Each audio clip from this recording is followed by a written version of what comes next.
আমি এই সর্বোচ্চ নিরাপত্তার জেলখানা তৈরি করেছি। এই কপ আর এই ক্রিমিনাল যদি এখানে 100 দিন সার্ভাইভ করতে পারে তাহলে আমি ওদেরকে দেবো $5,00,000। কেমন ভালো, আছো? তোমার সাথে দেখা করে ভালো লাগলো। হ্যাঁ আমারও। আমি লেনি। ইয়েন, তোমাদের হ্যান্ডকাপটা খুলে দেবো। তাহলে তো খুব ভালো হয়। এখন থেকে 100 দিনের কাউন্টার শুরু হলো, আর তোমাদের মধ্যে যদি কেউ এখান থেকে বেরিয়ে যাওয়ার সিদ্ধান্ত নাও তাহলে দুজনেই কিচ্ছু পাবে না। তোমরা বাস্তবে কখনো $5,00,000 দেখেছো? জীবনেও না। না মানে জেল থেকে বেরোনোর পর আমি $5,00,000 পাবো, সেটা কি কাউন্ট হবে? তুমি কত বছর ধরে পুলিশ? 17 বছর ধরে। আর তুমি কত বছর ধরে আসামি?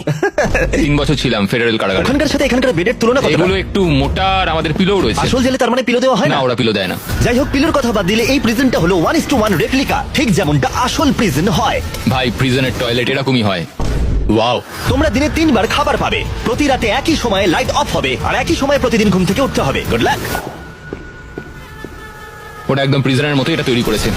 চেয়ারগুলো বড্ড ঠান্ডা, অদ্ভুত লাগছে। সত্যিই অদ্ভুত লাগছে। প্রতিবারের মতোই প্রচুর ক্যামেরা ওদেরকে মনিটর করে চলেছে। আমরা যা বলছি ওরা সবই শুনছে, তাই আমরা যা বলবো ওরা সেই মতো আমাদের লোক দেখাবে। এখানেই এরা প্রথমবার একে অপরের সাথে কথা বলছে, আর আমরা তখনও জানতাম না যে এই ভিডিও যত এগোবে ইয়েন আর লেনি ততই একে অপরের শত্রু হয়ে উঠবে, এমনকি চুরি করবে। আমি এখন বই স্মাগল করছি। লড়াই হবে। তো আমি যেহেতু ধার্মিক নই, সেটাই তোমার সমস্যা। ও আমি কিন্তু এটা বলিনি। আমাদের একটা ইএমটি চাই। এমনকি বিশ্বাসঘাতকতা। লিনি, তুমি খুব খারাপ করলে, এটা নিষ্ঠুর। ওরা কি এখানে 100 দিন একসাথে কাটাতে পারবে, নাকি একজনের জন্য অন্যজন সবকিছু হারাবে? আমি শুধু টাকাটা নিয়ে বাড়ি যেতে চাই, তার জন্য যদি আমার কোনো পুলিশকে মেরে ফেলতে হয় তাহলে তাই হোক।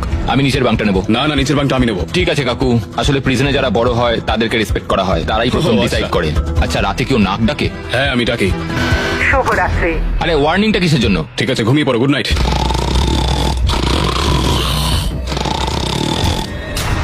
সুপ্রভাত। এটা তো ভোরবেলা, এই লোকটা সারা রাত নাক ডেকেছে। তোমার নাক ডাকার জন্য ঘুমোতে পারিনি। তাই নাকি? হ্যাঁ, আকাশের দিকে দেখে তো মনে হচ্ছে এখন হয়তো সকাল 6টা কি 7টা বাজে। এটা প্রথম রাত ছিল। জিমি, এটা সত্যি কিন্তু মনে হচ্ছে একটা জেলখানা। আচ্ছা তোমাকে জিজ্ঞেস করা হয়নি তুমি জেলে কেন গেছিলে? জালিয়াতি আর অর্থ পাচারের জন্য। তো আমি মিথ্যে বলতে শুরু করি, এর থেকে টাকা নিয়ে ওকে দেওয়া শুরু করি, এবং সবশেষে সবার টাকা হারিয়ে ফেলি, আর সেটা লুকিয়েও যাই। তো আমার মার্কেটে $5,00,000 ঋণ হয়ে যায়। ও আর কাকতালীয় ভাবে ওর কাছে এই ভিডিওতে একই পরিমাণ টাকা জেতার সুযোগ রয়েছে।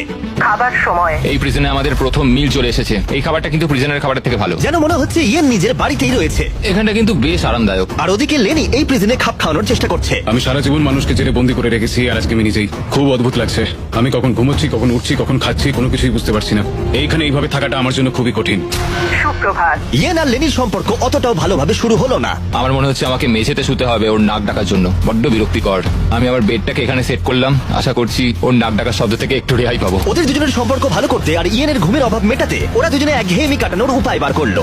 ওরা দুজনে বাস্কেটবল হুপ বানালো ওদের বিছানা দিয়ে, এটা কিন্তু দারুণ একটা আইডিয়া। আর সেটাকে পুল আপ বার হিসেবেও ব্যবহার করলো। ফার্স্ট প্রিজনে আমি মোটেও অ্যাথলেটিক ছিলাম না, কিন্তু সেকেন্ড প্রিজনে আমি এটা হয়ে দেখাবো। খুব ভালো। বোঝা যাচ্ছিল ওদের কিছু ওয়ার্কআউট ইকুইপমেন্টের প্রয়োজন। আমি এই জেলখানাকে একটা জিম